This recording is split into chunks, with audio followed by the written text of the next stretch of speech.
And the current medical system does not really allow an athlete to say, I'm healthy. Oh shit, like I'm broken. What do I do? And they need help like that day. Right. They need help An MRI. probably 2 weeks Yeah. ago. They Right. probably needed help 2 weeks ago, but they put it off, and then all of a sudden they need help right away.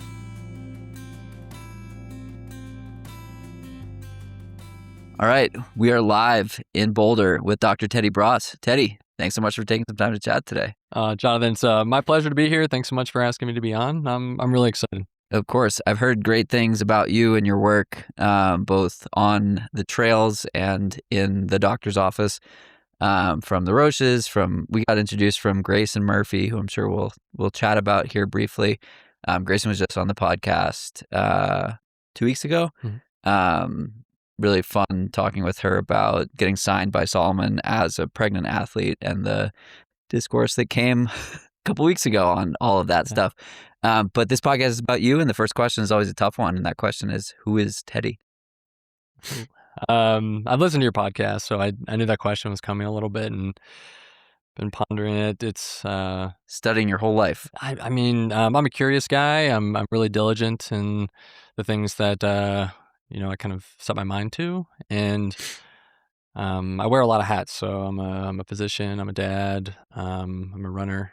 Those things probably define me pretty well, but overall, I'd say compassionate, diligent, creative, and curious. That is probably pretty good. I think curiosity is one of those pieces that you kind of either have it or you don't. Mm-hmm. And it leads people down some really interesting rabbit holes. And people who lead with curiosity, I find, both athletically and professionally, I just think they're able to do more. Mm-hmm. What's been your relationship with curiosity? It's my whole life. I mean, I constantly read, love reading books, and for me, there's something very specific about just like, turning a page in a physical book. Love the smell of books ever since I was young, and have found that I tend to, do deep dives on things, as maybe an ultra runner does for any particular reason, just kind of finding something that is interesting to my brain a little bit, excites it and lights it up, and then I just kind of follow it down that path, whether it's running or medicine or I don't know. Have you ever read the book Immense World by Ed Young? No. Oh, it's amazing. It talks all about there are these essentially the way that animals or even humans experience the world through sensory input, and explores a lot of the different ways that, so like birds can see UV light, as well as other animals. But so it allows them to have crossover and carryover. They can see colors that we can't even imagine because of that. Like tortoises, turtles, as well as birds also can experience the Earth's magnetic field, and that's a sensory input for them. Right. And again, that's something that we can't even think about or imagine. I found that book just to be incredible, and I would say, I don't know, that's a pretty good example of a curious mind. Has nothing really to do How does it work with medicine. Yeah. It's all about how do my cats experience the world, Right. Which I thought was fascinating. I guess they can see the way that their eyes pick up light is just a little bit different in the way that a human would, because their frames per second, they can see things move very fast. Their frames per second is very fast. And so even when we think a movement looks fast, to them, it's quite slow. And so I don't know, just random, fun information like that. We're shooting in 30 frames per second, and I think cats are like 10 times that or something. It's fascinating. I don't even know what, like how do we imagine that? Yeah. How do people come up in the way that the scientific process works? And I guess maybe there is some crossover with medicine, because it's just, that's what fascinates me is, there's so much information that's out there and available now. I feel like, and I'm sure plenty of people experience this. I experience it in my office every day. Somebody comes into me with a question. They're like, oh, hey, I looked this up on AI and this is what AI told me. Like, there's just so much information that's available to people. It started off obviously with, books and then internet. And now, we have this way to kind of summarize all massive amounts of information through AI. So, It's I think it's great. I love the accessibility for people. We have 3 topics that I can't wait to dive into here Cool. with you, Yeah, and we're gonna talk about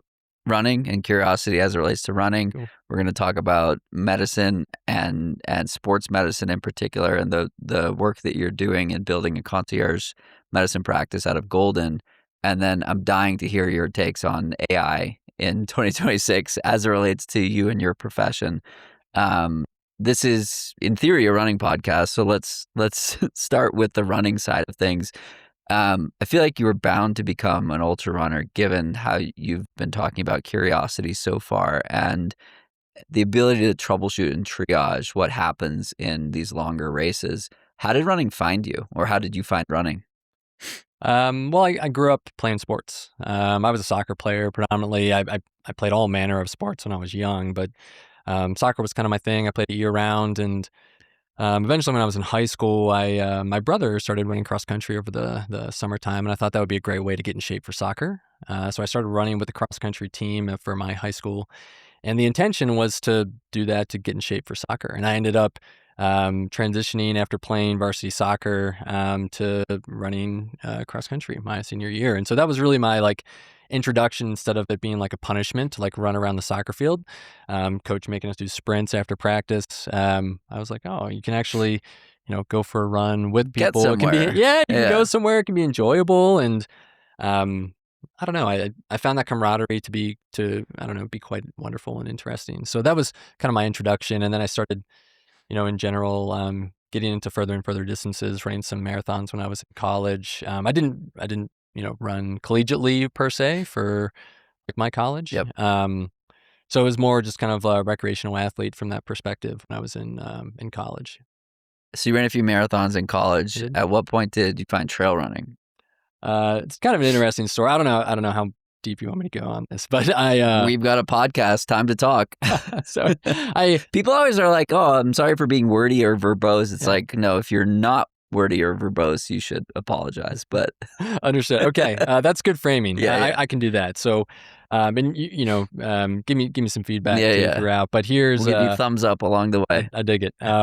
So I actually was planning to crew a buddy of mine at a 50-mile race. Good friend who I've known since second grade, and the week of the race, he shoots me a message and he was like, "Hey, that $65 that I owed you?" And I was like, "Yeah, great. Like, just, bring it to the race." And he's like, "Well, the race Signed you entry up. was like $10 more Yeah. expensive than that. So I signed you up.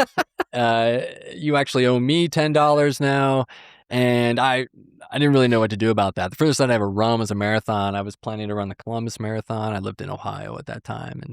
And he had signed me up for a 50-mile race. And I couldn't even Good wrap my head friend. around that, yeah, great friend. Still, a wonderful guy and one of my best friends of all time. And so we ended up running I kind of thought like around that time, furthest that I could imagine myself going was like, maybe I can do 35 miles. That's like 10 miles faster or further than I'd ever gone before. So I was like, I think I could probably do that. And we ended up, him and I run the whole thing together. We got to the finish line and we were first and second.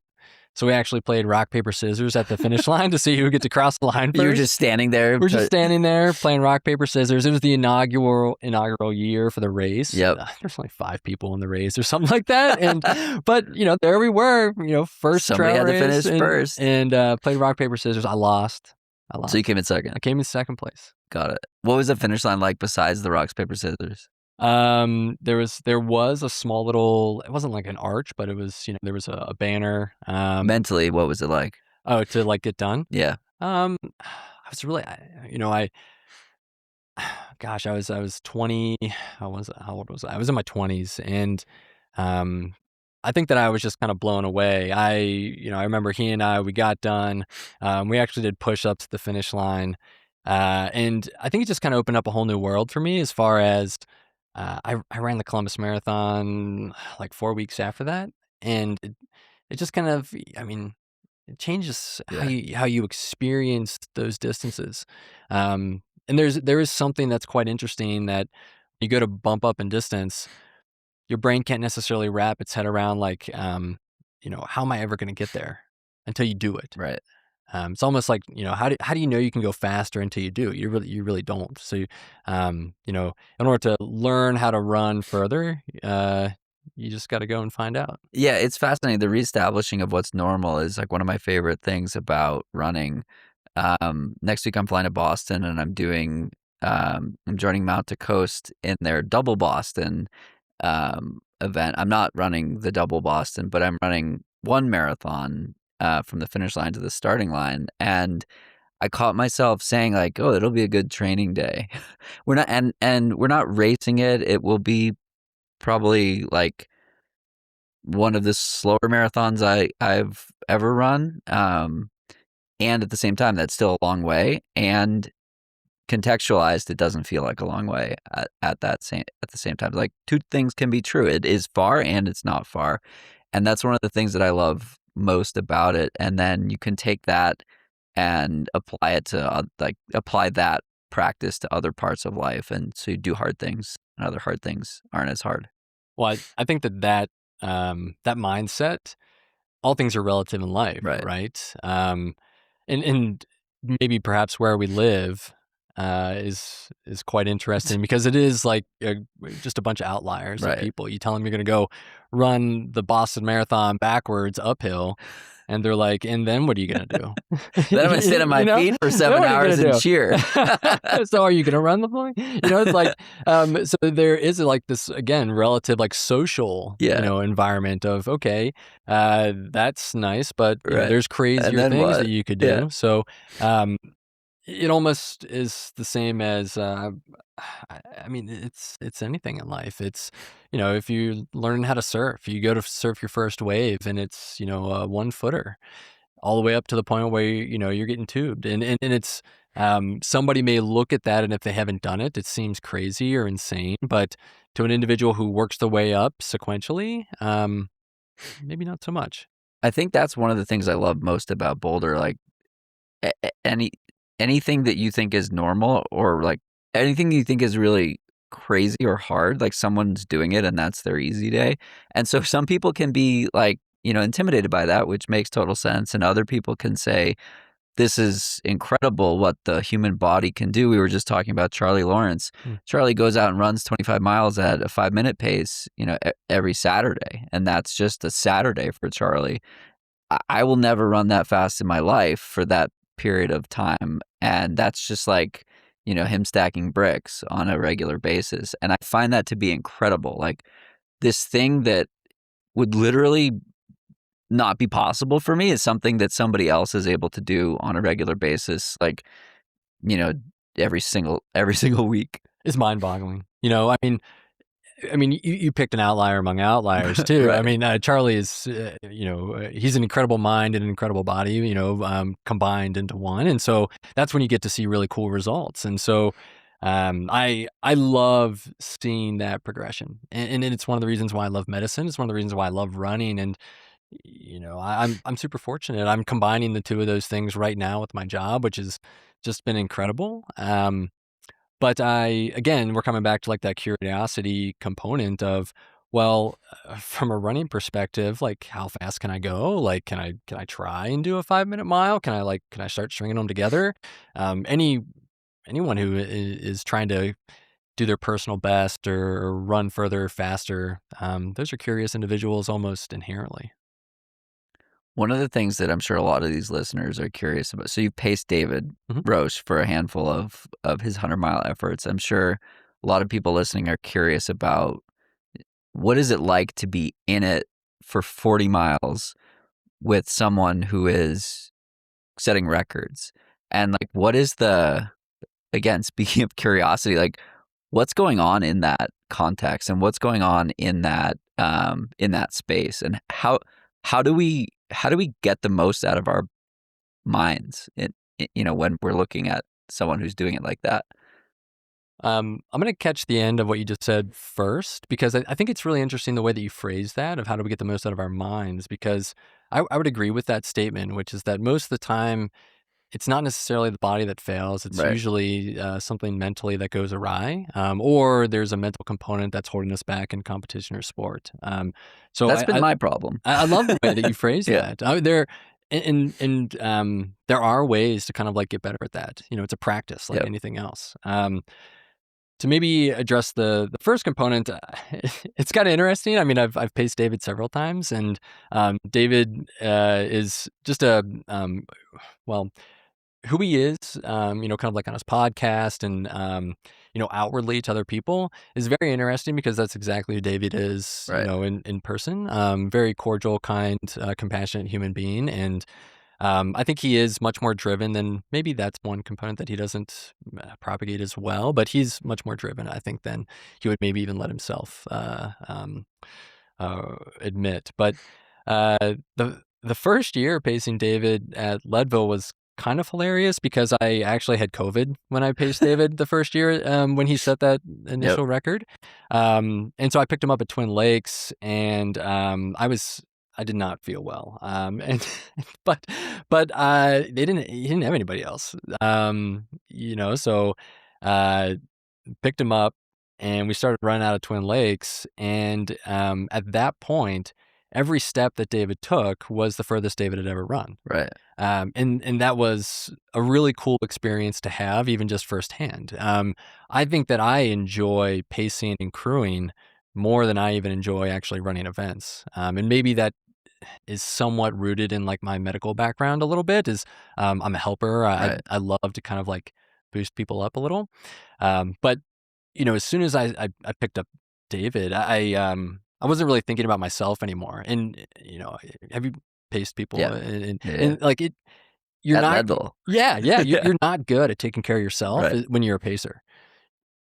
All your needs are focused on the other person. And the whole time while I was with David, I mean, I was just progressively dehydrating myself. I mean, you can mule in that event. So like, I'm trying to make sure that he's not carrying too much. And every single time we would get to a water source, I would like scoop a bottle and then douse David with it. And I'm not drinking anything. And I'm like, I get done with that experience, and I have never felt so terrible. And I was in good shape. Yeah. I'm pretty decent runner, but I couldn't believe how terrible I felt. And then I got back, and then I took a COVID test. And like, thankfully, the two, like Megan and David, both had COVID a couple of weeks prior.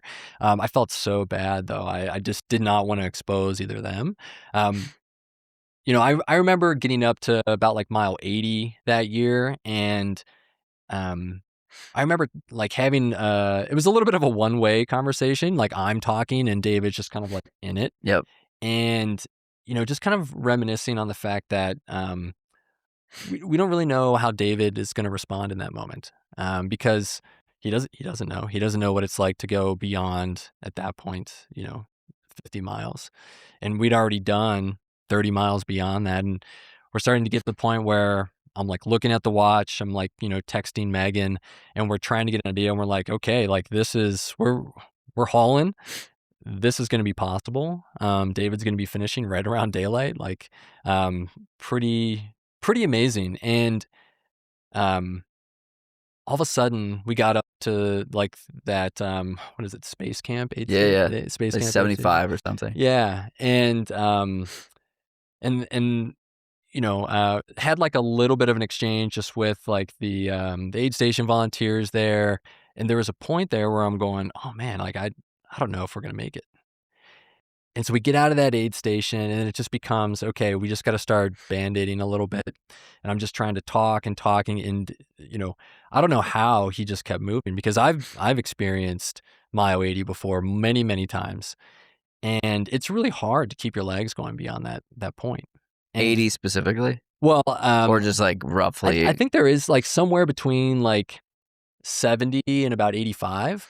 like I've 3/4 of the way through? Yeah, Yeah. I mean, for some reason, it's really like that tends to be a spot The where, the penultimate GI is marathon. going for most Yeah. people. Like, if you're going a little bit, slower than a lot of these fast guys, like, it's getting dark outside, your body's not used to sustaining this output for so long, regardless of how many miles you put into training. And, I think it was just kind of a question of like, well, how do we keep going at this pace and continue? And then, coming down, but right before we came down into the last aid station at May Queen, there's a long downhill, and then you hit some rocky terrain. And I just remember talking with David. He was worried about the technical terrain. And the whole time I'm leading him down this and I'm just going, okay, fast feet, keep, because when you get tired, you start to get a little bit lazy with your feet. That's usually when you catch a root or a rock. And that is the only thing that was going to keep him from at that point setting the record. And I'm trying to I'm getting delirious at this point. I'm like going to the bathroom with COVID every, probably 20 minutes. So I'm like going to the bathroom, then doing a sprint and catching back up with him. It was behind the scenes, that course record. I don't know if it ever happens again. It was crazy. Well, it happened the next year. It was crazy. Well, yeah, it did. It did. The lead up was interesting because, Dave and I and Megan were all texting. We're like trying to decide if he's going to race. But then, in all honesty, the actual race component, maybe again, like we're talking about relative experiences. It was like the Roger Bannister Yeah, 4-minute mile yeah. effect. It's like, hey, we've done it before. Right. It felt way smoother the second time. Plus, I mean, I had the benefit. You didn't have COVID. Megan had to. I didn't have COVID. I only had to pace him, from Twin Lakes into the next aid station there at Outward Bound, and then Megan took him to the finish. So then I was just crewing. It was way smoother the second time. What did you learn? What did you learn about excellence in those moments? That's a great question. I think it's the ability to be persistent, and that may sound really boring. But, David just kinda, kept at it. Like, we didn't really know how he was gonna be able to perform at that race, but he kept putting in miles, he kept doing the workouts, and it wasn't until all the way up until the last second that he actually decided to do the race. And then the same thing happens during the race. I mean, we had talked about okay, how long is he gonna take to get in? And we kind of thought, okay, he'll be a little bit slower than last year because hadn't put in the same kind of training. He was faster. And he just kind of kept churning it out. And when he felt good, he just kept going. And I think from an excellence standpoint, excellence, in the end, it just becomes really boring. It's, when I was listening to somebody talking about Grant Fisher. And when they were talking about Grant Fisher, they said, why do you think Grant Fisher is so good? They're talking to Grant Fisher's coach. I'm blanking on his name. Do you know his name? Not a fan. So they were talking to Grant Fisher's coach, and they say, why do you think Grant Fisher is so good? And his coach says, Grant Fisher is so good because I can tell you exactly what Grant Fisher's doing right now. And it's just because he is so diligent. He does the small stuff. He does the work. And I would tell you that David's life is way more chaotic than Grant Fisher's, and he does the work. And that's why he is able to, be excellent in those moments. Yeah, it's funny you mentioned David's in-person experience versus what's seen online. I had the pleasure of staying with them for a week in 2018 or 2019, and I was like, these guys are exactly how they show up online in person, and it happens at 5 a.m. From 5 a.m. till 8 p.m., they're the same as they appear to be online. And this was 2019 or 2018, so their lives were quite different than today. But yeah, it's you know what they're doing at 8 a.m., you know what they're doing at 10 a.m. And my whole agenda with this podcast is to drive that point home, that excellence is enabled by doing the common uncommonly well and just doing the thing day in and day out and stacking bricks. And if you miss a brick here or there, the wall's not going to fall down. But if you miss, 50% of the bricks, you don't have a house, or the structure collapses. And so, again, my specific agenda is have people on, have conversations with people who have a front seat to excellence or are excellent themselves, and just pull stories like that out that demonstrate that it's not about doing double thresholds and crazy hero workouts. It's about being at 85% 100% of the time, rather than 100% 70% of the time.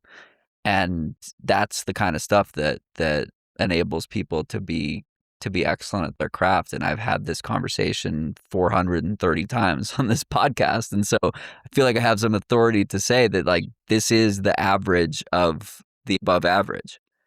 Yeah, I love that. And I think that, that's what we do in science. It's we do a study, we try and collect information and data, and then we try and synthesize that all together to say what's the outcome. Yep. And um, I think that is it's simple, but there is beauty in simplicity, Right. I think. And so that consistency, that routine, I think it is. It's perhaps the most important thing. While we're on the subject of talking about David, I will say that from an excellence standpoint, I don't even think that his running is the most important or beautiful thing that happened to David last year. I think he had probably the two most incredible moments in ultra trail, and they happened to him both. They both happened to him. And one of them was at Western States, and I was supposed to pace him from Forest Hill. And we got out of Forest Hill. He experienced what I would 100% diagnosed as a panic attack. And we were able to calm down while we were, still on the trail, deciding if we were going to run downhill and leave or go back up to Forest Hill. And the most beautiful moment was him walking back up through that aid station. Yeah. I don't know if you saw any. I was there. Were you there? Yeah. It was incredible. I've never seen anything like that before Yeah. It was in my insane. life. He must have interacted with 1,000 people. at least. I mean, he had just run 60 miles. He had just experienced one of the most, potent mental, stressful experiences that the human mind goes through. And he is there interacting with everybody. And I don't think that got valued enough. People didn't talk about that enough. I mean, the way that he gives of himself, is just incredible.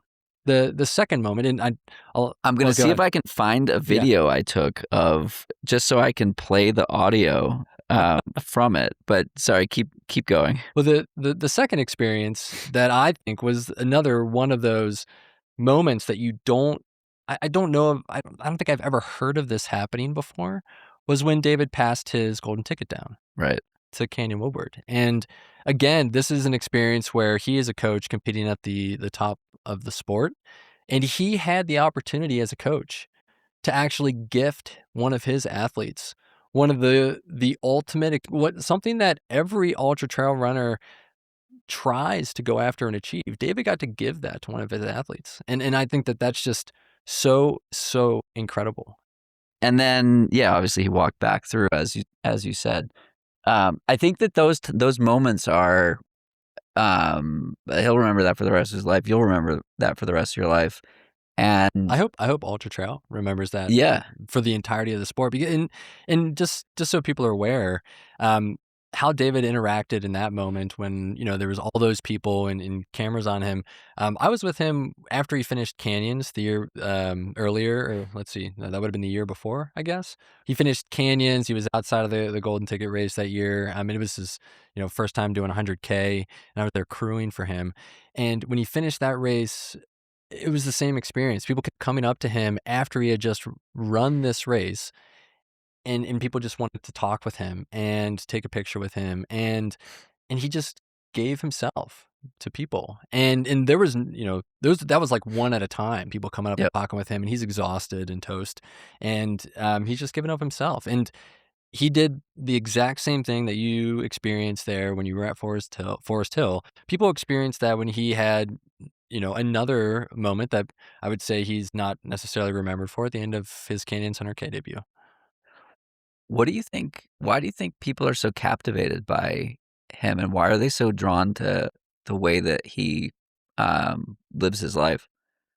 I think, well, he and Megan both share a lot on their podcast, and I think people resonate with stories, and they They're humans. They're real. They're humans. They have shared really tough experiences on their podcast, and people, it resonates so much with people. The consistency with which it comes out, the fact that they don't talk about something in the aftermath when it's all okay, that has been really important, I think, for people, and especially this day and age when it's all so accessible, and we can curate everything, Right. and we can make it sound and Instagram's look a highlight beautiful. reel. You got it. It is refreshing for people, and um, it probably is much harder than people realize to do all of that.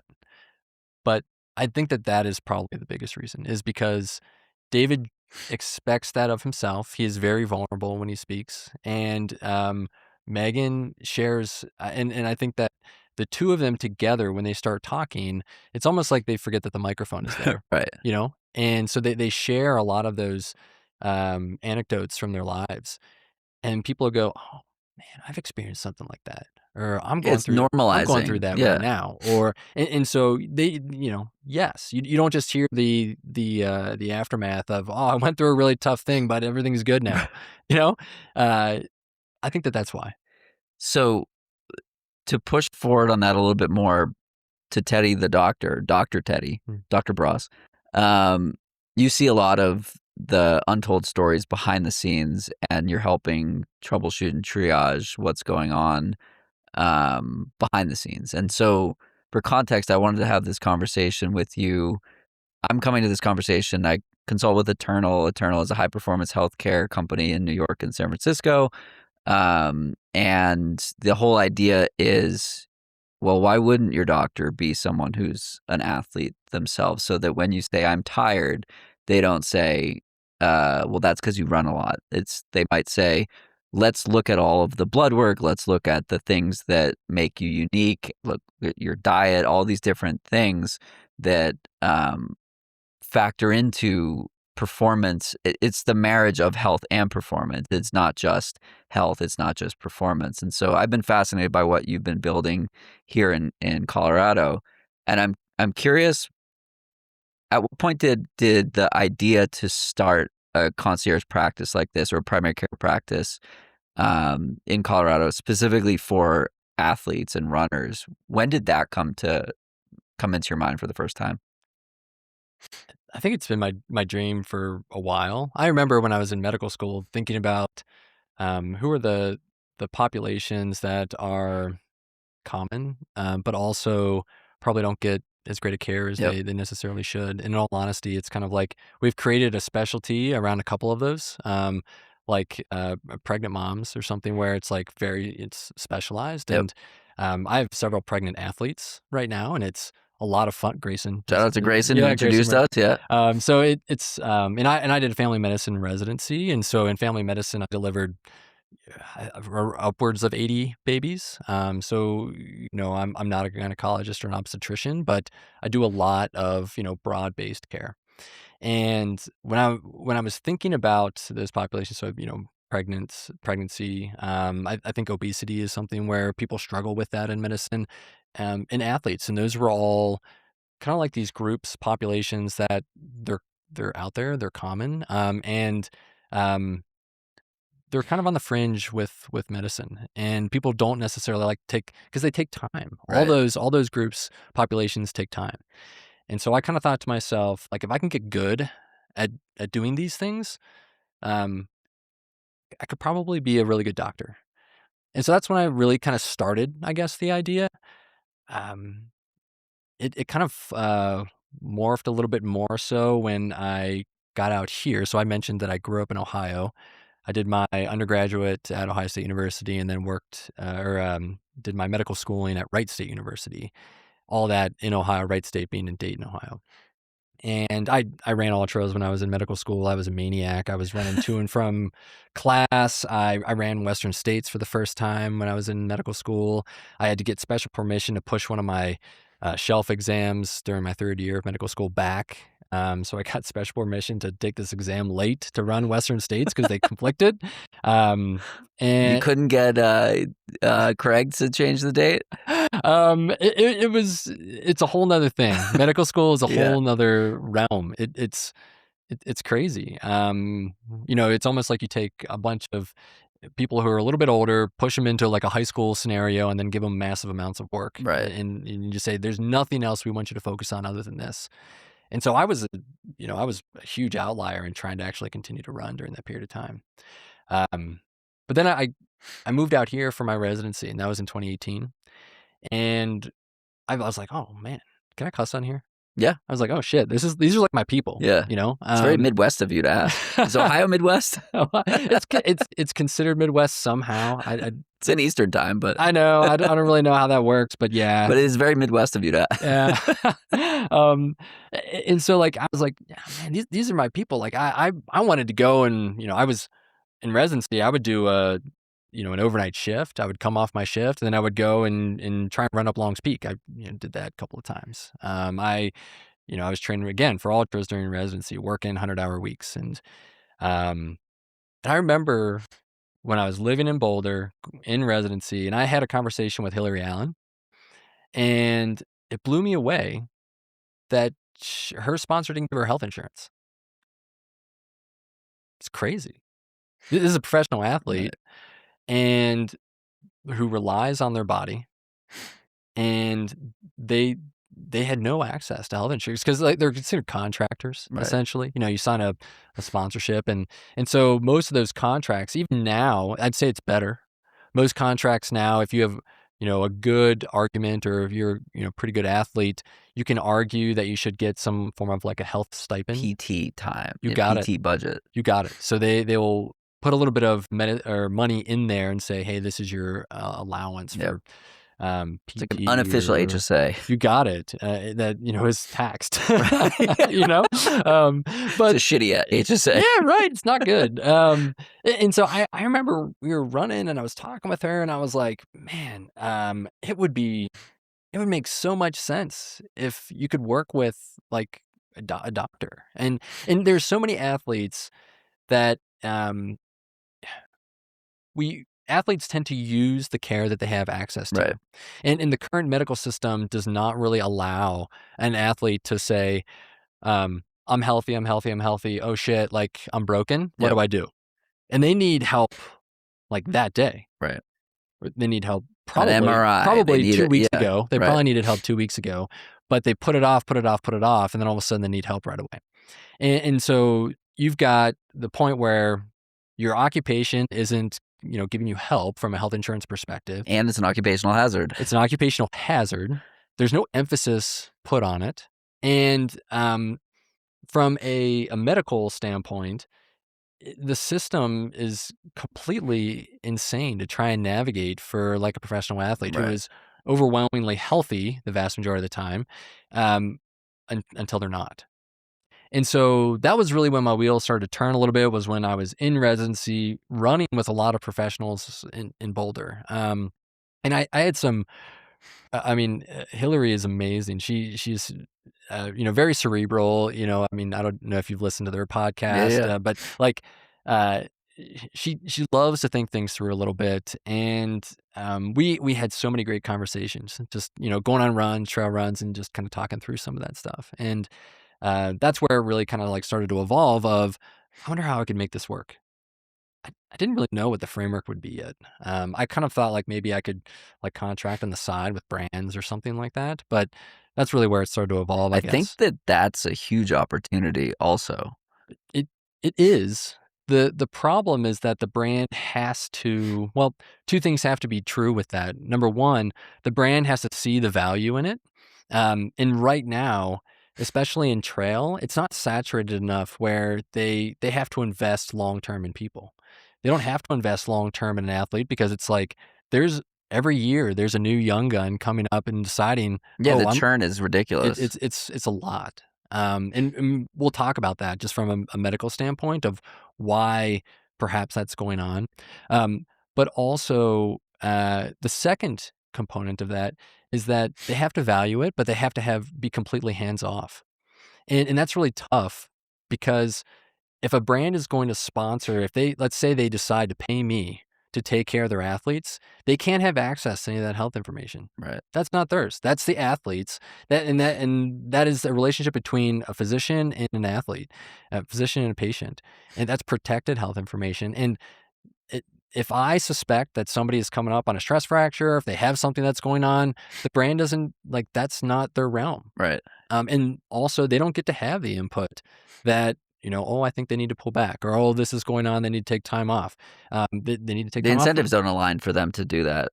it's very conflicting. Right. It's very conflicting. Are you familiar with what's going on with the Trail House, Colorado? I am. I am. Are you going to participate in that in some capacity? I don't know if I can comment on that yet. Got it. And just simply because I would love to. So I don't, it's one of those things where um, I have some feelers out there. I think I could actually be a huge resource for that endeavor.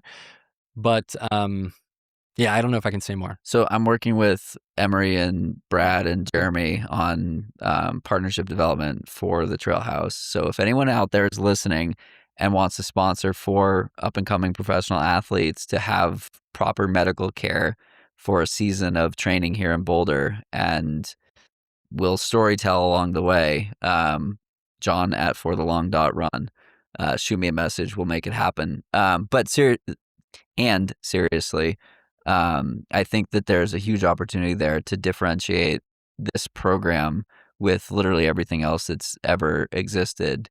And the price for 4 people is not, astronomical, but you need to be compensated for your time. And doing something like that would be fascinating, even to find a brand that wants to sponsor like that component of athlete care. I don't know, less than $1,000 a month for the 4 of them. Way less than. So yeah, there's got to be someone out there that can make that happen. I'm trying to make that happen as well. I also think that there are some brands that are on the kind of the cutting edge of how they think about supporting athletes. I think Solomon is one that that could differentiate their own contracts based on something like this. I think that the right framework of thinking about something like this, somebody's going to be the first to do it. Fast forward 5 years, and we're going to be laughing at how ridiculous this conversation is, and it will be normal. Similar, like 10 years ago, how there were no protections for female athletes, pregnant female athletes. Even today, we're still having difficulty with this kind of stuff. But at some point, these things will be solved, and we'll laugh at how ridiculous it was that we spent this much time arguing about it. But it's going to happen, right? Well, that's the hope. The hope is that this conversation seems ridiculous. Yeah, it's such a no-brainer for, as you said, athletes who they need their bodies to perform. And that looks like both mental and physical health, in addition to what's going on, with blood work and all these other things. Okay, so I wrote a Substack that I published this week, and I went through 400 pages of sales call notes that I had with Eternal, and I'm dying to know your thoughts on kind of the trend analysis that I came away with. I wrote a piece a few months ago called The Active Care Gap, and what I described the active care gap is essentially people have outgrown traditional medical infrastructure, and if you're healthy enough, there's no room to see you. Like, my doctor here in Boulder is, 40 years old, follows a Mediterranean diet, bikes, skis, etc. I see him 7 minutes a year, and he's like, "Your testosterone is great. Like, what are you doing? Your cholesterol could be a little bit lower." Things like that. And like, I've outgrown that relationship, and he isn't helpful unless there's something wrong, in which case he's responsive and quick and whatever. But so anyway, there's the active care gap. People have outgrown this. And then recently I found that there are 2 groups that really resonate with this type of excellent care, concierge care. And it's women in perimenopause who have never had anything explained to them, and don't understand what's going on with their bodies, and people who have basically given up on connecting the dots and cannot figure out trends, and can't figure out this specialist we should tell what this specialist said to this specialist. My primary care needs to know this. My dietitian needs to know this. And when we use the phrase quarterback or project manager, it's like a light bulb moment. And these people, they stop the search for everything else and they sign up. And so those 2 groups in particular, when they feel heard, they sign up, and it ends up being an emotional decision that is also a rational decision. I'm curious if you're noticing similar things in the work that you're doing with athletes, and if those are the types of people that like need this kind of care. I'm gonna go back real quick just to what you were talking about it for Trail House, um, because this is for athletes. Yep. To give some perspective, my practice is slightly different, and I think that we would both acknowledge that I come in at a much lower price Right. point than Eternal, the group that you've done some consulting for, and that's very specific because I just didn't want to price myself out of the Right. population that I actually want to see and treat.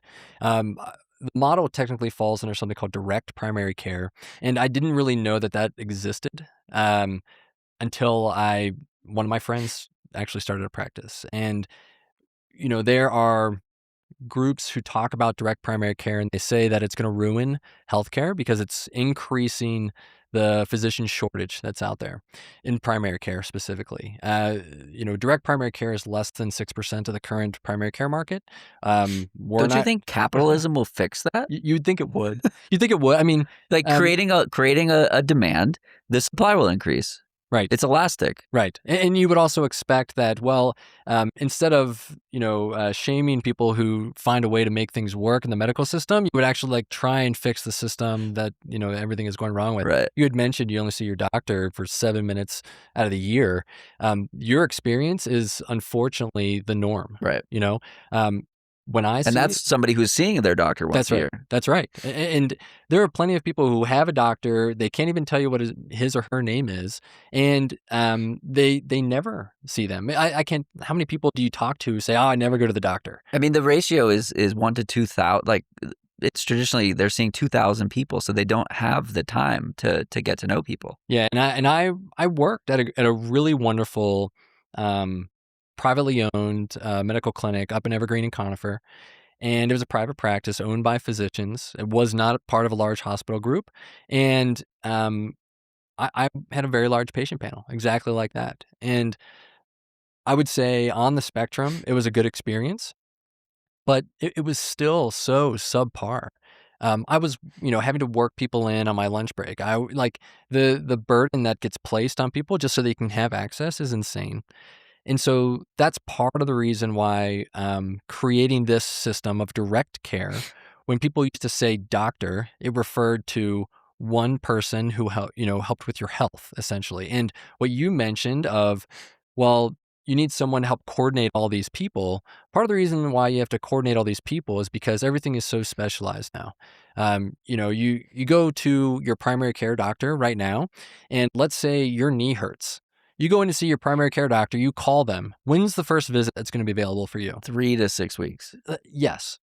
In 3 to 6 weeks, your knee is either going to fall off or it's going to be better, right? Because you're going to run It's it a total off. waste of time. Yeah. So you call them, you try and make an appointment. Let's say you actually schedule the appointment, and in 3 2 weeks, weeks, yeah. And you go, all right? You go in, you see them for 7 minutes. Your primary care doctor does what?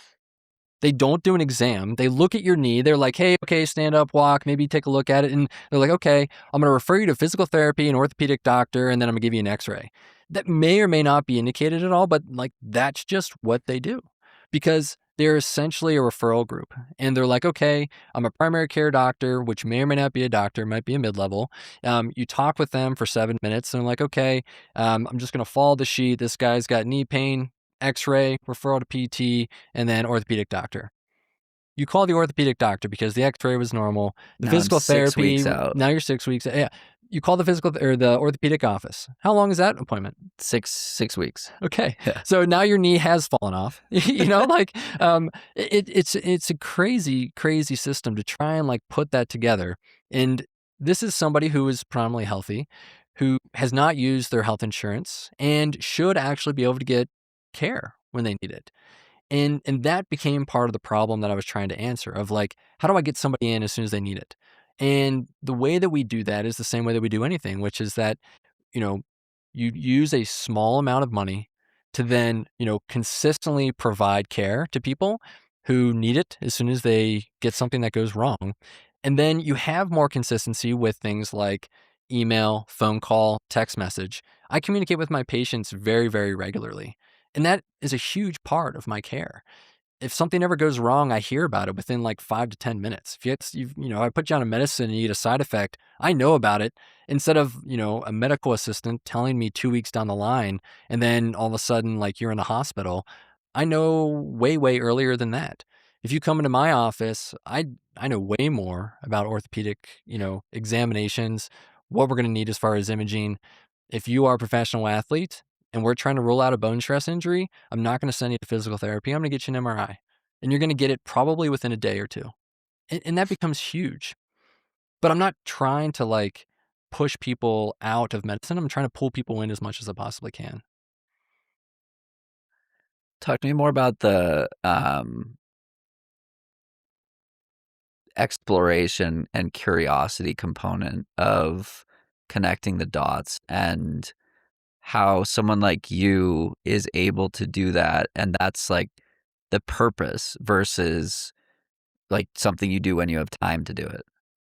Well, you had mentioned that you enjoy and you connect with your doctor because your doctor is healthy and they like to engage in healthy things. Yep. I actually think that that's really important. It's important to have a doctor that you feel like gets you, understands what you do.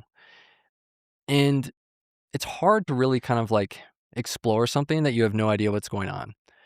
And like just tough to come up with a question. It's tough to Right. like dig deep, What does this feel like? Yeah, like if you chat with somebody on an airplane and they're like, "Oh, you do a podcast." Like, I don't really listen to podcasts. Tell me about that. You have like, a quick exchange and all of a sudden it's dead, Right. you know?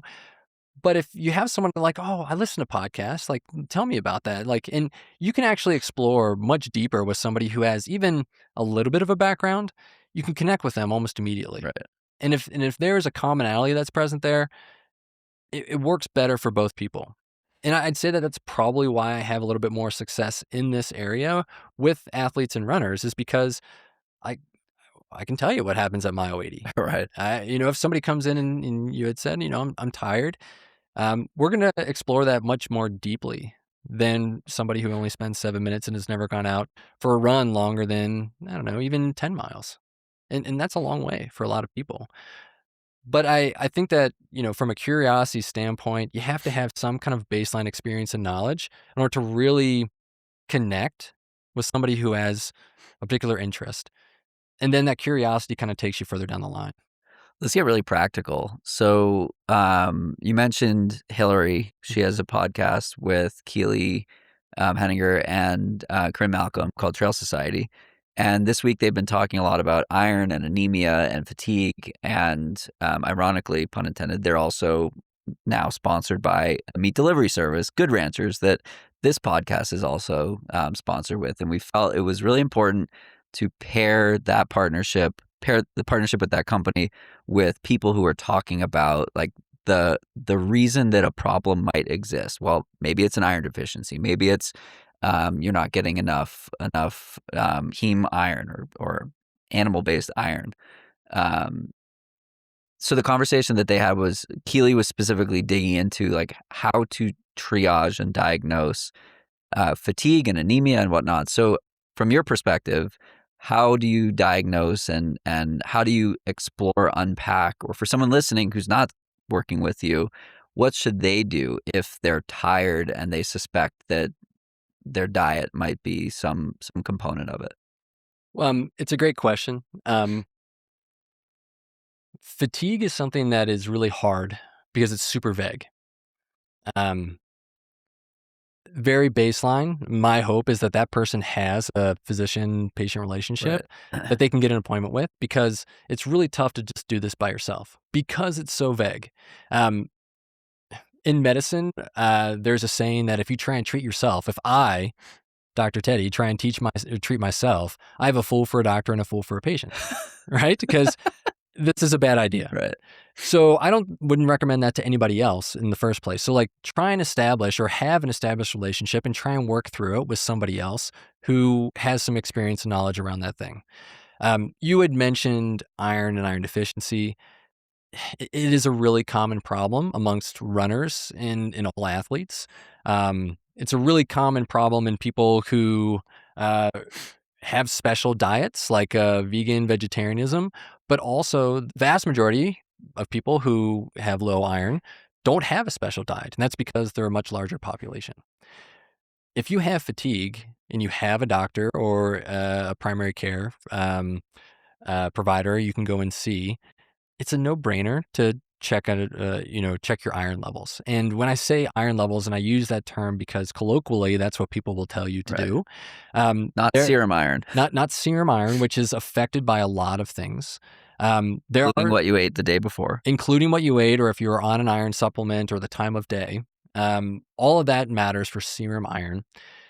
What I would be looking for specifically would be something called ferritin. Ferritin is a good marker for iron storage. Um, Importantly, around ferritin, if you're not feeling well, if you're feeling fatigued, if you happen to be ill when you get that test done, ferritin is also what we call an acute phase reactant. It's something that responds to inflammation in the body. There are actually bacteria that love iron. And so if you have an infection, your body wants to try and pull as much iron out of the bloodstream as possible. And it does that by raising ferritin. And so if you are ill when you go get your ferritin checked, ferritin will be quite high because you're sick. The way that we can help to determine whether or not that ferritin is a true value is to get something called a C-reactive protein at the same time. C-reactive protein is just a marker, general marker of inflammation. And so you can get a ferritin and a C-reactive protein, and it helps to give a really good idea of where your iron levels are at and where those iron stores are. And I would say that if you are feeling fatigued and it's been going on, this is not a bad night of sleep, you went out drinking with your buddies and you felt crappy for a couple of days. This has been ongoing for, I would say, more than about 2 to 3 weeks. It's very reasonable to go and get your iron level checked. And most of the time, for most runners, um, if that ferritin level tends to be low, the first thing that we would start to do would be an iron supplement and then look at calorie consumption. And that's because a lot of the time, from an energy availability standpoint, if energy availability is low, if you're not getting enough calories to help your body just recover from a GI perspective, your body's not going to absorb iron in the first place. And then on top of that, we try and give your body that iron to actually be able to absorb. And so that's where, trying to go through and pick an iron supplement tends to be one of the best things to do. So, if you have a low ferritin, your C-reactive protein is normal, it's not a sign of marker of inflammation. A really easy fix with that is to take an iron supplement and then also take a look at energy availability with calorie consumption. For more background, I spent 10 years at Inside Tracker, and so I have 50 rounds of blood data personally, and I've been tracking those metrics in particular. And I went through, maybe this dovetails to our next topic, AI in medicine. I pushed all of my blood data, so 50 rounds of blood data since 2014, my entire training log with David since 2018, and all my Strava data since 2014 into Claude. I said, tell me what's interesting. And so it pattern matched everything. And we hear all this about women and iron, and I found that there was a loose correlation with some of my best running performances, my most efficient heart rate, when ferritin, hemoglobin, hematocrit were optimal, and so my worst performances, including a note where I said I felt like I had no power on climbs when my ferritin was lowest. And what's most interesting, I just shared this with Megan yesterday. I have a seasonal trend with ferritin, and it's lowest in summer when I'm doing the most training and I'm at higher altitudes. And I had never noticed that. And it's just fascinating that there's this like seasonal cyclical trend that's based on training volume essentially, and it's the foot strike, it's the aerobic usage, etc. I had my blood work done last week. I'm feeling fantastic, and my ferritin is the highest it's ever been, and my testosterone is over 800. I'm like doing great, and it's interesting to see the blood work reflecting the perception of how I'm feeling. We've obviously seen the personalized nutrition field and space mature over the last 5 years in particular. How do you as a physician think about the inside trackers, the functions, superpower companies like that that are enabling people to go buy their own blood tests? I think from a general standpoint, it's fine. Yeah. A lot of people, like we had talked about, just don't have a way to have a provider order them a Right. blood test. Probably one of the biggest things that I hear over and over again from my patients is until I came to see you, just to get a blood test order was insane. Right. You try and call up an office and you say, look, I feel fine. I just want to get my blood checked. And primary care offices don't do that. They say, hey, you got to come in for your wellness. This is scheduled out 6 months for a wellness appointment, Right. whatever. So I think it's great. This is a capitalism kind of component. The biggest problem that I have with those companies is those results come back and they give you, some good integrative techniques in order to change up some of those markers. The problem is that you don't get to talk with somebody very specifically about Right. like what is wrong. Right.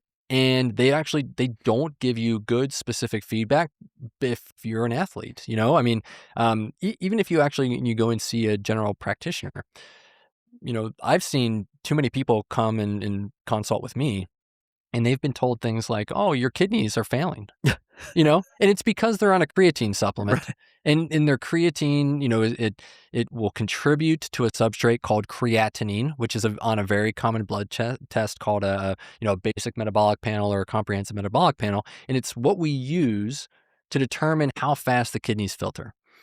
And if you take creatine, we were just talking about creatine. And if you take creatine, it's going to raise creatinine, which has an extra IN in there, and it will raise creatinine because the vast majority of people are not taking creatine.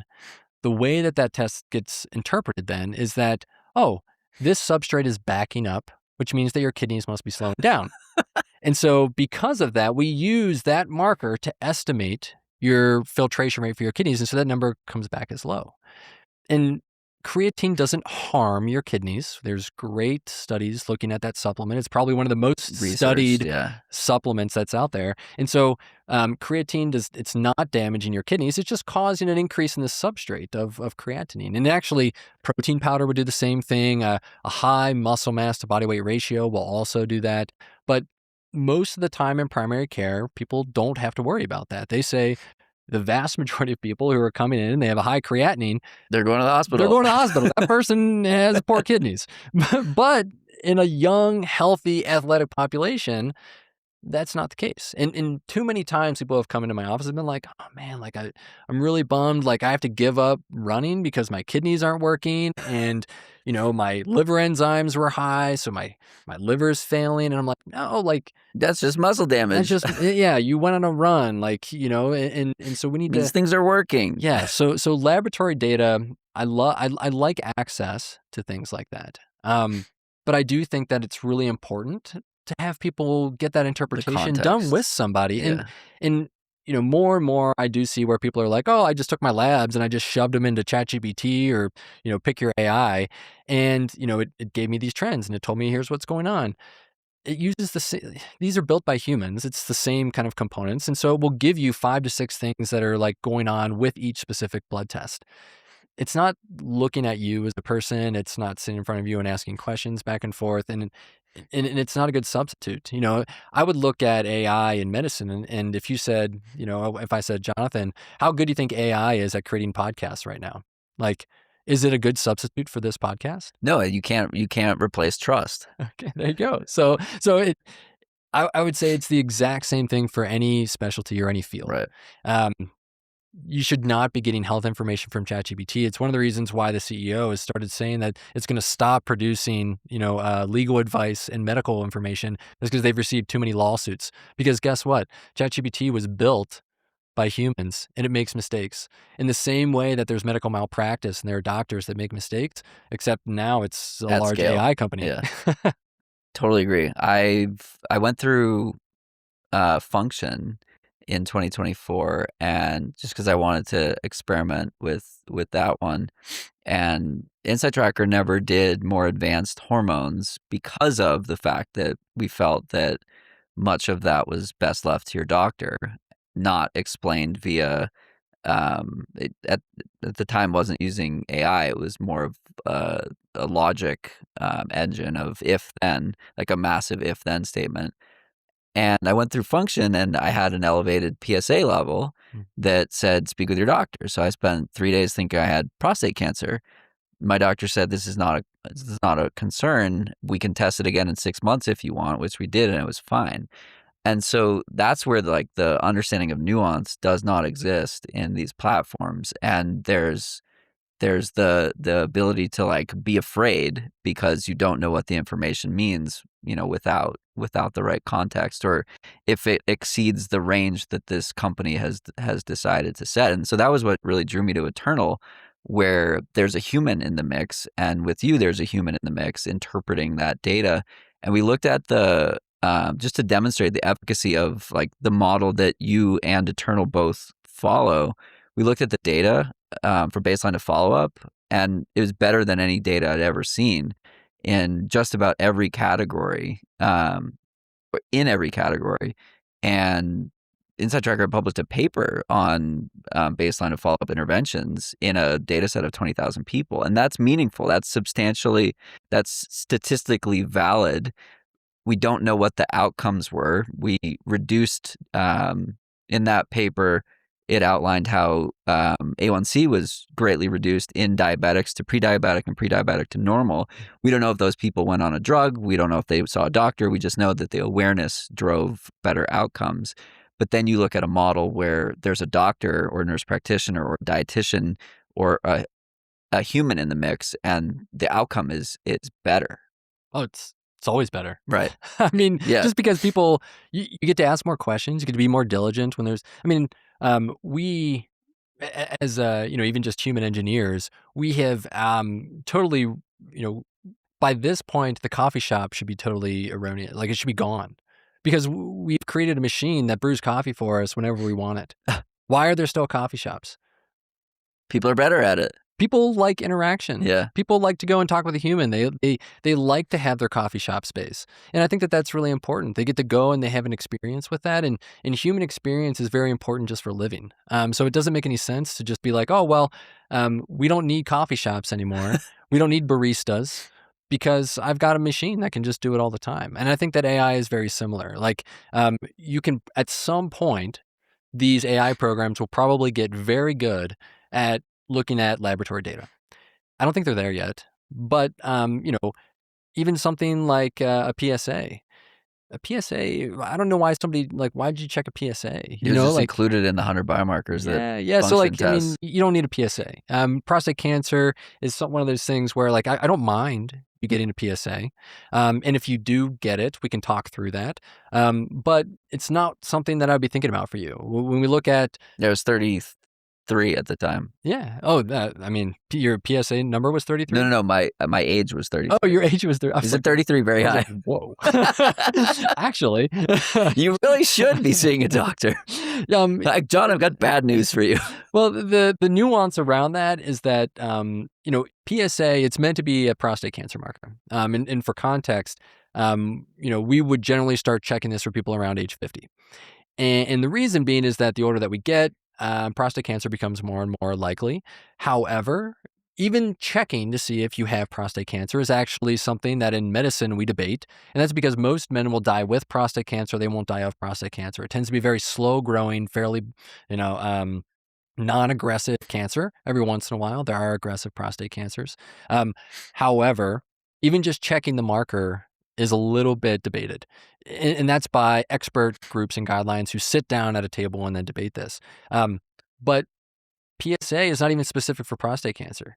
You can actually raise your PSA by having sex or intercourse. You can raise your PSA by riding a bicycle. You can raise your PSA if your prostate is just getting enlarged, just with age. And so having someone continue to monitor that PSA and help you understand what is going on, and even when to check that, is very, very important. That's a conversation that I have with all of my patients. And it's not even just, here's the lab, let's talk about the result. It's like, do we need the lab? Right. And one of the things that actually my partner, Dr. Roger Matthews, and myself, so I should have mentioned this, but at Highpoint Direct Care, which is my practice, Dr. Roger Matthews and I sat down and we were trying to decide, how are we going to structure this practice? And something that we were very specific about was, when somebody pays me money, the only incentive I want to have is to actually improve their health. That's the only incentive I want. And in a model where the intention is to work with people while they're healthy, you're not incentivized to delay that from happening. That's correct. So your model is everybody wins. That's the way I like to think about it. And That's the way I'm interpreting it. which I think is great. That's the way that medicine should work. The only incentive that I should have when I charge somebody money is to like improve their health. Right. And in my practice, if I don't do that, they don't stick around. They're gone. So my whole goal is to be like the best doctor that I can be so that somebody sticks around and continues to want to be a Highpoint Direct Care patient. And refer other people. And yes, talk to their friend, talk to their, their training buddies. When we talk about labs for our practice, this is a diagnostic test. There are plenty of, groups, even direct primary care offices that they contract with labs and they get wholesale pricing. So the labs are actually extremely cheap. It's one of those things that, there's probably no area, well, I shouldn't even say that, but like, every area of medicine, there's inflated cost. Gosh, you look at how much Tylenol costs if you go in the hospital, it's insane. But labs themselves are way overpriced when you actually get them from something like an Insight Tracker. The Ferritin and HSCRP example, like that's $3 in cost. That's it. It's insane. If you actually go through like your insurance, something that's like $50 minimum. You get a CBC, a complete blood count, which is a very common test. $2, wholesale. But if you get that through your insurance, it's like contracted at $75 to like $88. Yeah. Depending on, and so when we set up our practice, we decided we don't want to make money off labs. When I have a consultation with a patient, I want zero incentive to be like, well, the lab, they don't really care if I charge $3 or $2 for a CBC, complete blood count. But, if I don't really need a CBC, if I make an extra buck off of it, I have probably a little bit of an incentive just be like, well, we should just get a CBC because I make a buck. But we don't do that. We make no additional money off of labs. So the price that a patient pays when they order labs through my office is a wholesale price. That's like reason enough to join your practice. There's zero markup. And I will tell you that we have a couple of people who just do that because they're like, look, I get my blood work twice a year. It costs me $1,500. How much would it be with you? And I look through the labs and I'm like, it'll be $88. Yeah. And they're like, what? Well, it's because the information is what I want. The information that I want is actually something that I know how to interpret and go through. And there are things that are on there that we can say, well, you don't really need this test because it's actually wrapped up into this test. I can look at a CBC and I can probably tell you a ton of information that people would say, well, you need your CBC to look at your blood counts, but then you need like your iron and your B12 and your homocysteine. And it's like, well, if your body is producing red blood cells at a regular rate, you probably don't need to check a lot of those other markers. However, we have the opportunity and the ability and it's cheap. So let's go ahead and let's do it. So we can get a lot of information from, small, very common tests. All of our other diagnostic information is the same at my practice. We do EKGs and spirometry, and that's built into membership fees. So like you don't pay anything if you need an EKG. We do skin. I'm trained in skin excisions and biopsies. You don't pay for a procedure.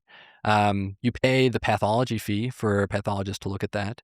But that's kind of the idea is that I should not be incentivized to look at diagnostic information. Yeah. Whereas, so my practice, the incentive is health. Whereas something like an Insight Tracker, their incentive, like they have to make money somewhere. So their incentive is like, if they sell more labs, they make more money. Yeah. If I sell more labs, I don't make anything. The only thing that I make is probably more work for myself. Yeah. And I don't mind it. I don't mind talking with people. I love medicine and I love talking with people about it and I love answering questions. But there are some things like that PSA that give people worry and anxiety for no real reason. When we start looking at things in medicine, probably the most important question that we have to ask is, what do we order? Not like, all right, now we've got it. Now what do we do? That's easy for me. The hard question is like, what do we need? Yep. One of the other topics that comes up constantly for us with Eternal that we see all the time, that I see in the conversations I have with sports dietitians and everyone, is low energy availability. I imagine you're dealing with this a lot. And I'm curious, when should somebody consider speaking to a medical professional, or how should they even think about triaging something like this? Or maybe they're just injured constantly and have fatigue, and like, how do you go down that rabbit hole? Maybe as somebody who's listening and they're like, yeah, this is relevant to me. How much time do we got? How much time I are we don't know gonna how put on much this? time do you have. I could do this for So, hours. I We've been going for an hour and 15, so you I tell me. I'm good. So the reason why I ask is because I'm very, very passionate about this. This is something that I think is almost epidemic right now in our Yeah. sport. Um, and you asked the initial question of, when should somebody go and talk with a practitioner? Um, how common do you think this is? What do you, and I'm fishing here, but what do you think the number is as far as a percentage of people right now in running at any one time? What's the percentage that are in low energy availability right So now? I'll give you the reason why I'm going to give you the answer. Okay. Okay, so I got my info back from the diagnostics and assessments that I did with Eternal, and it's likely that I'm going through that as well. And I'm like so in it and so in the weeds with it, and I'm not doing enough. 50%. You're very, very close. So the largest population-based study that I saw looked at about 44% of actually female runners. And interestingly enough, male runners was higher, it was at 48%. Wow. So very, very close to the number that you just spit out of 50%. And that's at any one time, okay? And maybe fishing again here, but what systems in the body depend on energy? All of them. All of them.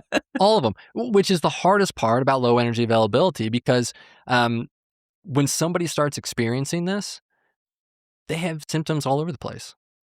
And I will say that the vast majority of time in early energy availability, the symptoms that we start to see tend to be the ones for high cellular turnover.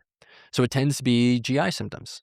How frequently does the GI tract turn over? I have the worst. Yeah.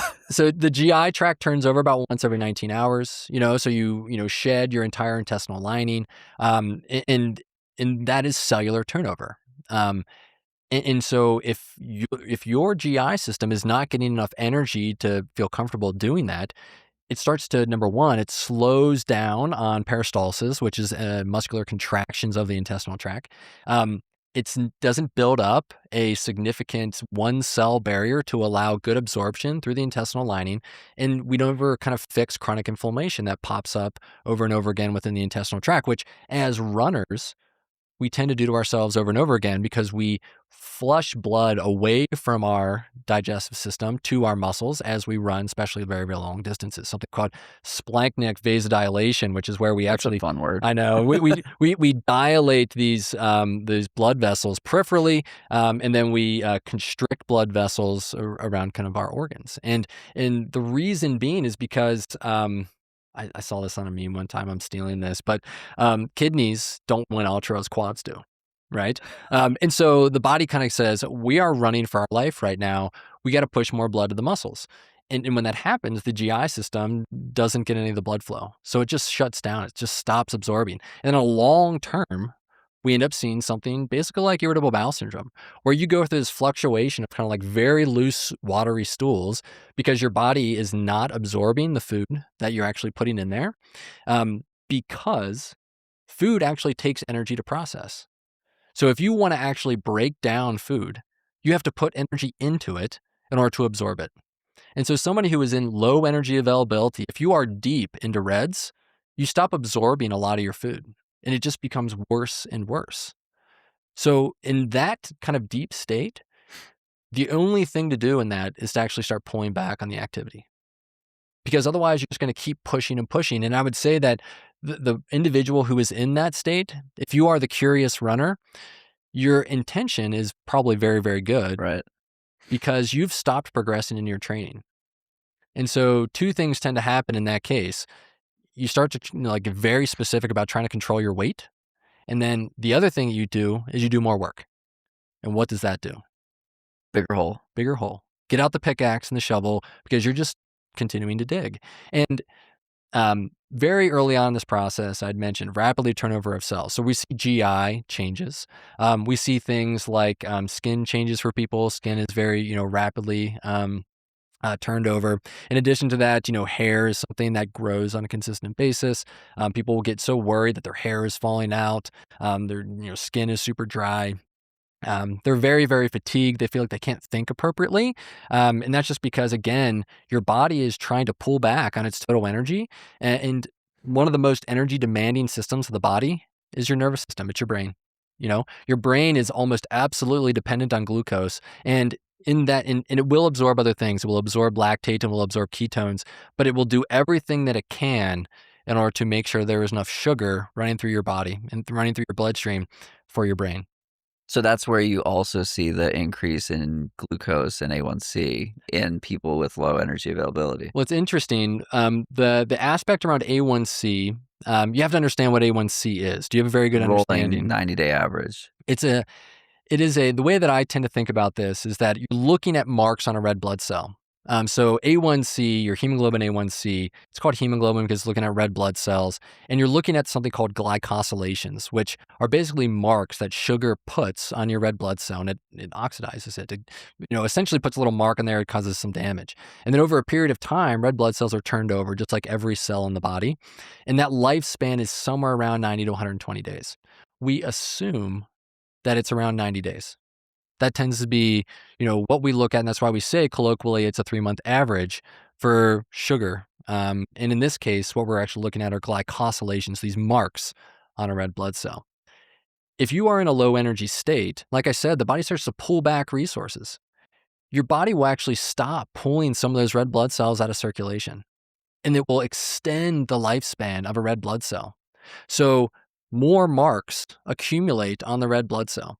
And so over time, A1C, when you measure it, looks higher, but it's simply because your red blood cells are lasting longer and they're getting more marks on them. It doesn't mean that your sugar is going way up and it's elevated beyond where it's supposed to be. It's more that the lifespan of the red blood cell has been extended. And that's bad. And it's not necessarily that it's bad. It's just a sign that your body is having to utilize cells that are past their lifespan. And that's the same reason why anything starts to break down or become degenerated or damaged before, without kind of turnover. And that's because every cell in the body is in flux.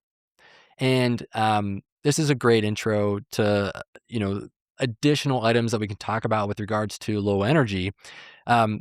So your body extends the lifespan of the red blood cell, more marks get put on it, and that red blood cell continues to work, but it is something where when we go to measure that in the lab, we see more marks, and the number comes back and it's high.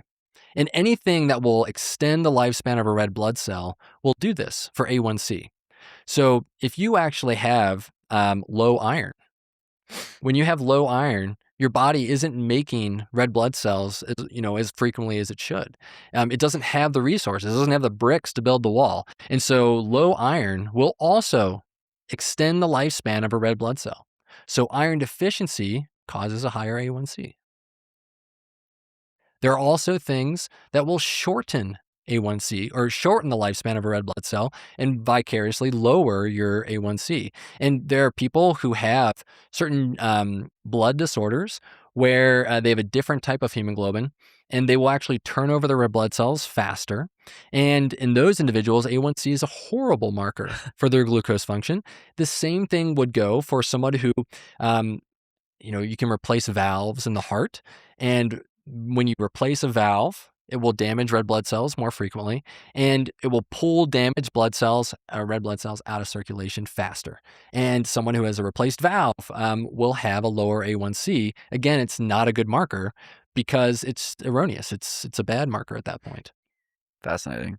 I had mentioned, I guess you had said every cell or every system in the body uses energy. We've talked about, red blood cells here, but I do think that it's really important to be thinking about those other items that you had mentioned of, chronic injuries, runners. Running is an energy efficiency sport. We depend on our connective tissue for running economy and a rebound. Okay. If you take a sport like cycling is an output sport. It's all about muscular output and wattage, right? They don't depend on rebound. The bike is actually the Meaning like mechanics. tendons and ligaments. That is correct. Connective tissue Right. is It's a power you're output. connecting bone, a rigid structure, to something like a muscle, which is the geometry versus. You got it. So we are in running, we are dependent upon our connective tissue for that energy efficiency. Right. And so that's why when we talk about something like, a runner who can run like Charlie, a 5-minute mile for 25 miles, it's all, he is very economical when he runs. And it's because his connective tissue, his tendons, when you run, you get stretch of your tendon every time your foot hits the ground. In this case, let's say the Achilles tendon. And this happens for every muscle in the body. When you take a step, that Achilles tendon stretches. It stores energy as it stretches. It's like a rubber band because it's going to recoil as it comes back. In that recoil, the muscle has to do very little work. All right. Whereas somebody who is cycling, they're constantly putting pressure on the pedal in order to keep the bike going. A runner doesn't have to do that. We can flow because our connective tissue will store energy and then rebound with elasticity and allow us to move very efficiently. Tendons are very, very interesting structures because they take something very rigid, a bone, and they connect it to something that is very mobile, a muscle. Okay. And in engineering, if you talk to an engineer, where is the system going to fail? The system is going to fail at that connection point. Okay. And with a tendon, it makes the matter even worse because tendons don't have very good blood flow. And because of that, they're very slow to adapt. And it's, as we run, running is almost always, especially if you have somebody who's a genetic freak and they can run very high mileage, the connective tissue is almost always the first thing to fail. We get things like itises, particularly tendinitises. And that's because inflammation builds up within the tendon. And tendons, they adapt over short periods of time. So when you go out for a run, people tend to think about, and I'm sorry I'm talking so much, but so you can interrupt me if you say something. But if you go out for a run, your tendon adapts over the course of about the first 10 minutes. And then after that, it doesn't receive a signal anymore. I kind of think of it like you go out to eat, and I have a new 5-month-old child. And if we went out to eat, you would hear my child screaming at the restaurant for, the first 10 minutes. And then after that, we would just be having a conversation. The kid would still be screaming, but you wouldn't notice. Right. All right. You've adapted. You don't care about the kid anymore. Right. We're just talking. Your ears have tuned out things. And so now you're able to focus on the conversation. Your tendons do the same thing. Huh. They adapt after the first 10 minutes. That's the signal that they receive. And it doesn't matter if you go out and you run for 3 hours after that. Your tendon's not going to receive any more stimulus to adapt from. Okay, I have a very relevant question. Sure. So back to my Claude experiment. I took all the data. I said, when do I get injured?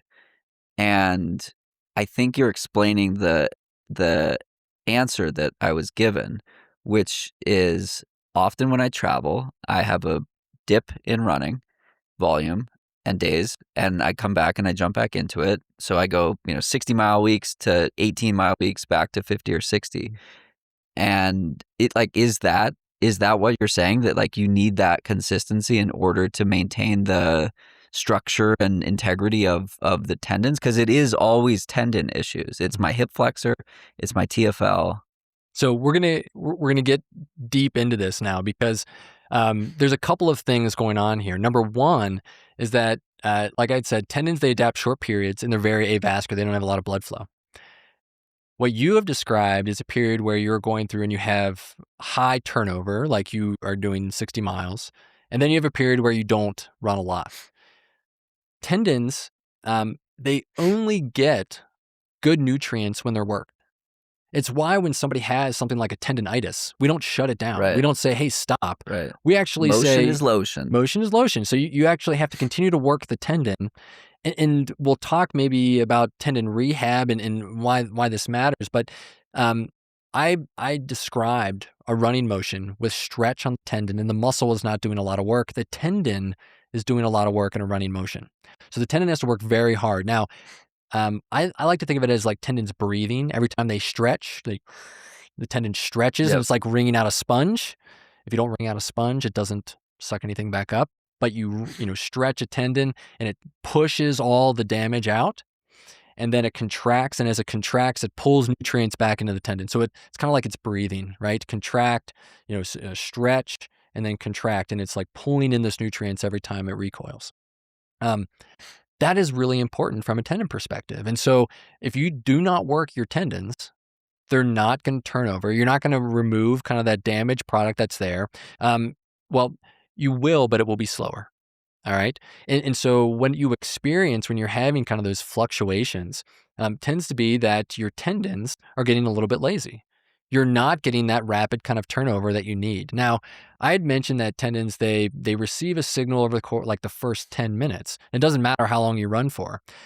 They have a refractory period after that 10-minute window of about 6 hours where they're just kind of like dead to the world. They don't care what else is going on. They're not going to adapt.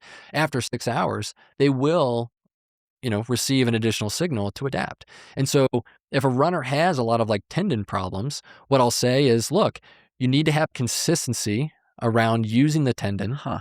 The load needs to be appropriate. So if you have an injured tendon, you can't just hop on it, because I said that is the hardest motion for a tendon. Right. Dynamic Running. movement is the hardest for a tendon.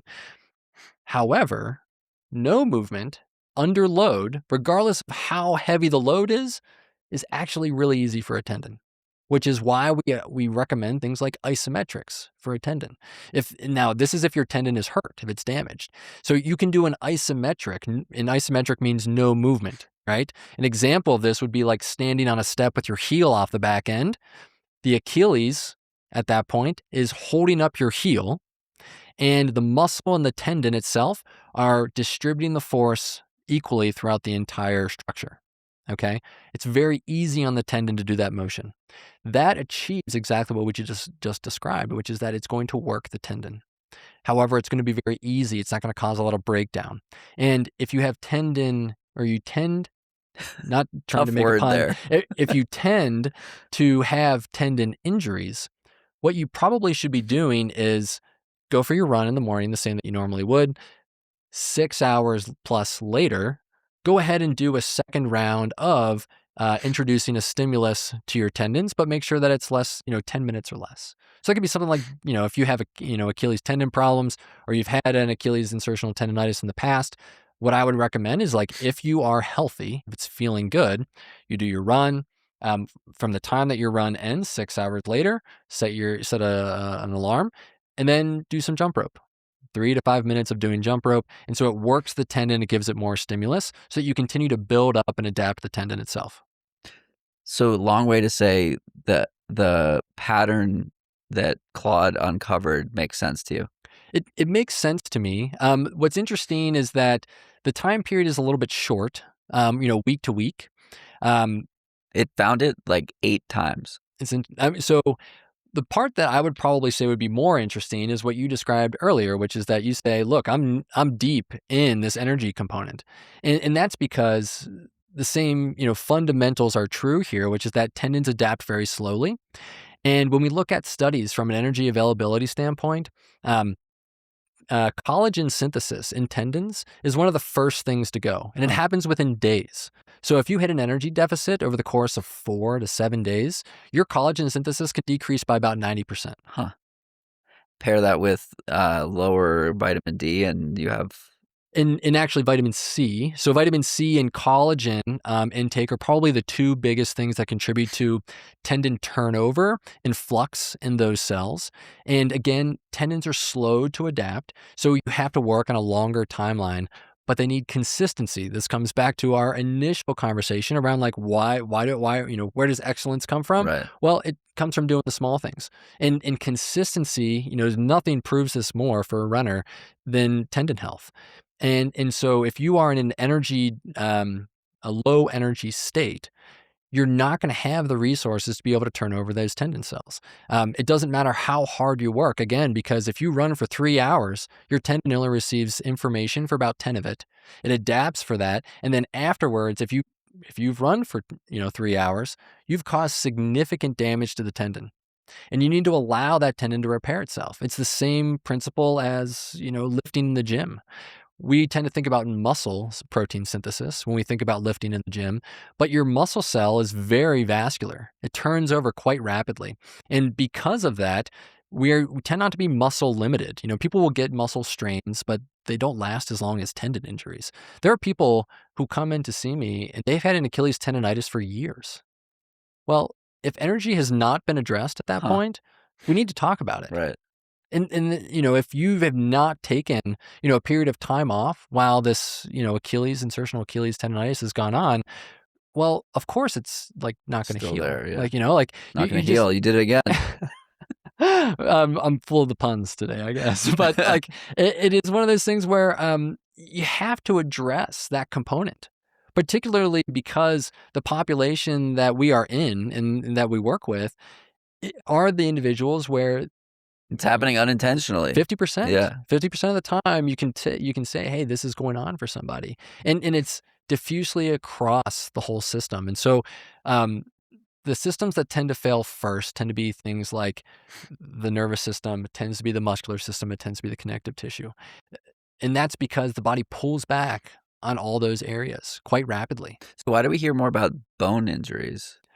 Because By the way, I acknowledge that runners, we've been going for like an hour and a half, so if we need to wrap. I'm good. Yeah, You're I'm good.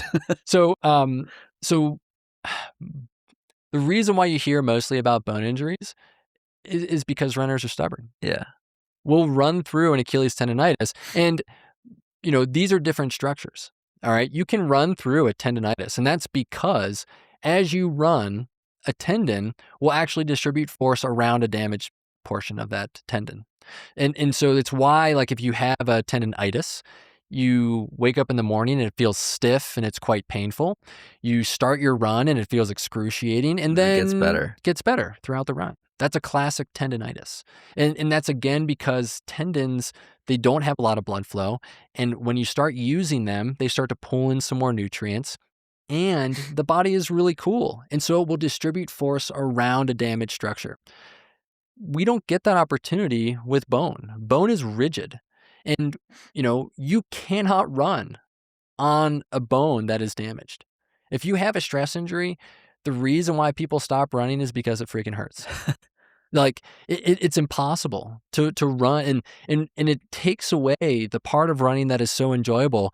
If you are an individual and you have pain that hurts worse when you are running on flat or downhill, and you have a loss of power in other situations, you need to talk to somebody. And it's been going on for, let's say 2 to 3 weeks. All right. This is too far down the path. You need to have a conversation with someone, because that could be a bone stress injury, particularly depending on like what your mileage is at, what that flux in mileage has been for you. A bone injury is something that it has to have time off in order to heal. And because it is it's our skeleton, our that baseline structure that everything else yanks on. And so if that area starts to get damaged, it's going to let you know. And so everything that pulls on it has less pull, which is the loss of power component. It hurts worse on flattened downhills because that's where you're pounding the body, and so the skeleton takes more of the load. And so that's when you start hearing about some of these, stress reactions or stress fractures, and people have to stop running on them Right. because they're so painful. And it, like I said, it takes the joy out of what you're doing. And by the way, bone is in flux in the same way as every other cell in the body. People think about their skeleton, they don't necessarily think about it turning over, but you turn over your skeleton about once every 9 months. Huh. Whole skeleton turned over. What does that mean? It means that constantly your body breaks down and then rebuilds bone.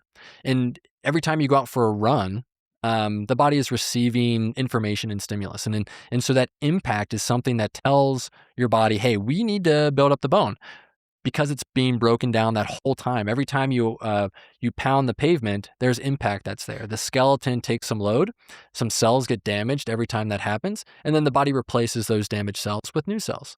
So you get a stress reaction or a stress fracture when the breakdown outpaces the rebuild. The rebound. So how is strength training important? How does strength training factor into that protective mechanism? Couple of ways. So strength training is working muscle, and that's the goal essentially, is to build muscle. And If your muscles aren't strong enough to take the force that we're asking, guess what takes the force? The bone. The bone, right?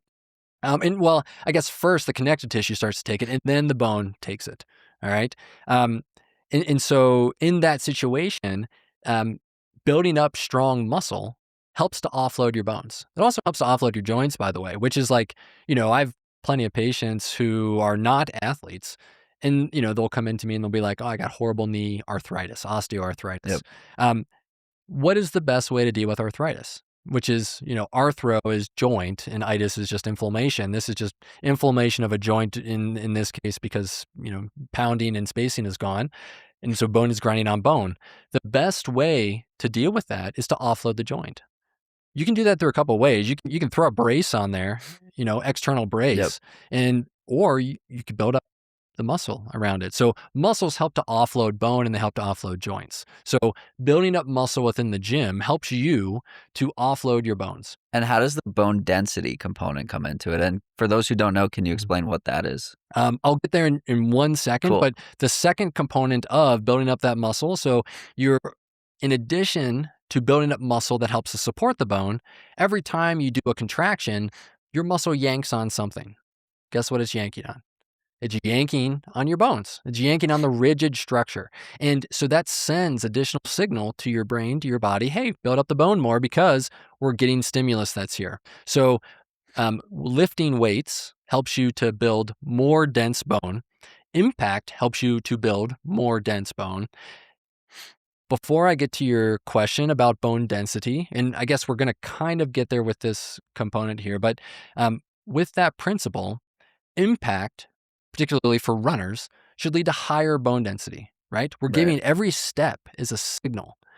And because of that, we should see very high bone density in runners in their legs. But we don't, right? Yeah, why not?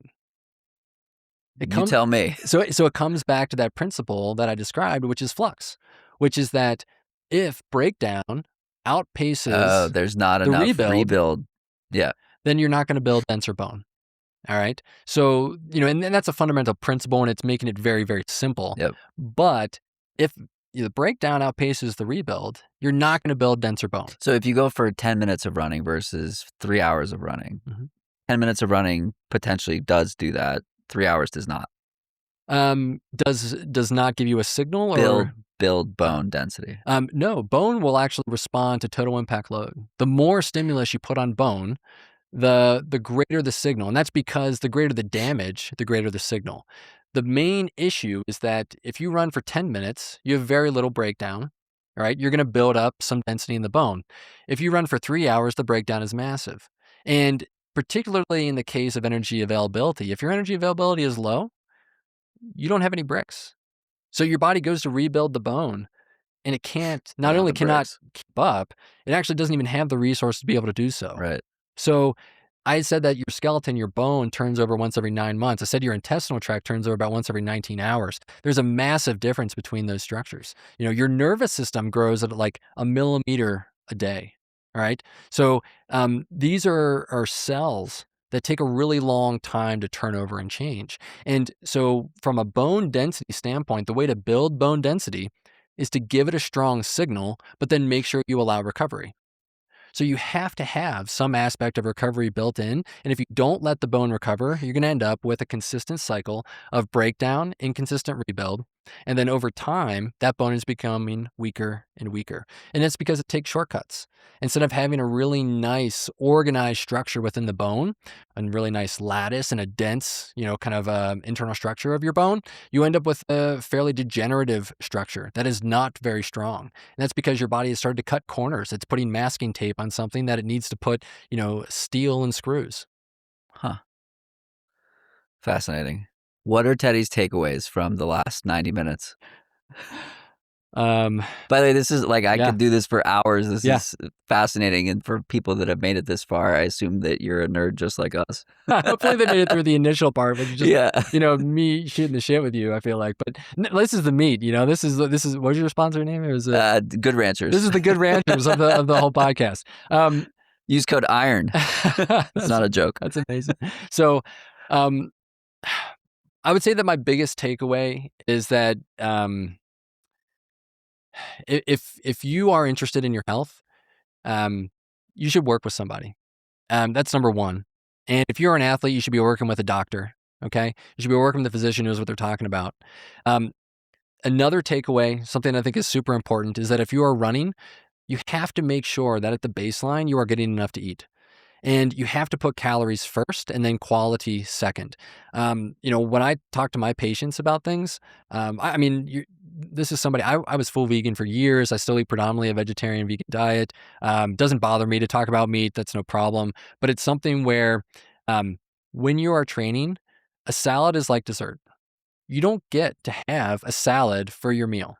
All right. If you're going to run anything up over like 60 miles a week, you need to make sure you give your body the building blocks to build back up again. That is a problem that is not what the rest of America faces. Right. All right. So it is very specific to endurance athletes who are not getting enough to eat. Now, there are populations, and I want to be sensitive to any individual who's going through something where there is a medical component to their energy availability state. However, from a pure athletic standpoint, when you have any individual who is running, whether you are the weekend warrior who is trying to compete at a race or you are an elite professional, you have to make sure that you're giving your body enough. And that's way harder than it sounds. If you're running up over 90 miles a week and you're getting in 3,500 calories a day, that sounds like a lot. You're still operating at a deficit. It's really hard to get in 3,500 calories a day. I've eaten meals with many professional athletes, and I used to have an image of what I thought pro athletes ate, and it was, perfect and no processed foods, and it's not that. It shouldn't be. Yeah. When you're sitting across from a professional athlete, what is natural about running 140 miles a week? Nothing. There's nothing natural about running 140 miles a week. Yes, humans were nomadic at one point and we used to cross large landscapes, but we did that over years. All right. This is not something where we covered that in a day. So I worked with a coach who said good sport begins where good health ends. How do those two play congruently? If you want to be the best in something, you're going to ride an edge. And it's sad, but if you don't have someone consistently working with you who knows what they're talking about, that edge gets crossed over and over again. Yeah. And it's almost like if you're going to become a professional endurance athlete, you're signing up for a stress injury. Yep. You're signing up for a stress fracture. And what is so sad is in that culture, you talk to somebody about a bone stress injury, they're like, bone stress injuries are kind of nice. Because I know exactly how, it's 8 weeks and you're back at it. I'm going to be out for this amount of time. Yep. I can cross-train during that period of time, and I know I'm going to be right back at it. And that's because the timeline is pretty predictable. It's not for connective tissue, right? So I think that is almost sad that it's so common, especially among elite athletes, that you say, look, I kind of figured this is going to happen. The part that I think is sad is that it happens over and over again. It's almost like, look, you don't learn from it. If you got to the point where you had a stress fracture, you should look back and say, okay, what was I doing and how do I prevent this in the future? If you get one stress fracture, we should figure out how to keep you from doing that again, because it's a signal. We've talked about AI. This is a great spot where AI can actually be helpful. And you can say, look, how many miles was I running? What was my caloric intake during that period of time? And where did it start to outpace? And I will say that anyone who is running over 90 to 110 miles a week, if you're not being very specific about your intake, you're running at a deficit, 100%. It doesn't matter who you are. Yeah. And we talk about, the individuals who can sustain more than 100 miles a week very consistently. We can probably name them, right? They're people who we know who these people are because they've been able to do it year and year and year.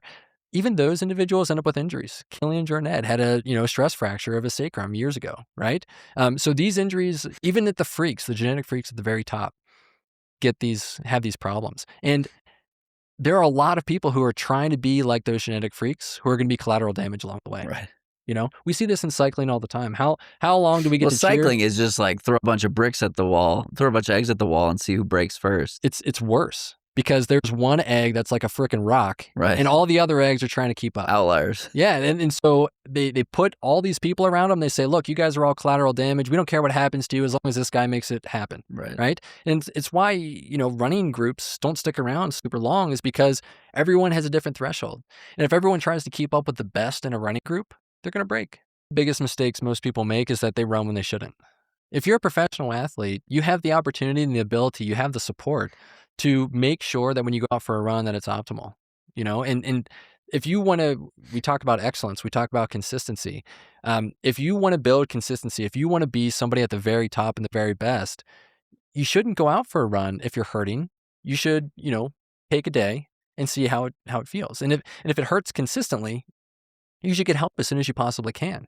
If LeBron James strains something, he's in an MRI machine that Right, day. like within minutes. Yeah. If like Luka Doncic just had a hamstring strain, you think that guy saw a doctor? He saw a 2 weeks doctor later. like Yes. in the locker room, Right. right? And yet we have runners who are elite professionals, world bests, who live here where we are And at, don't even have access to and they doctors. don't have a doctor. Yeah.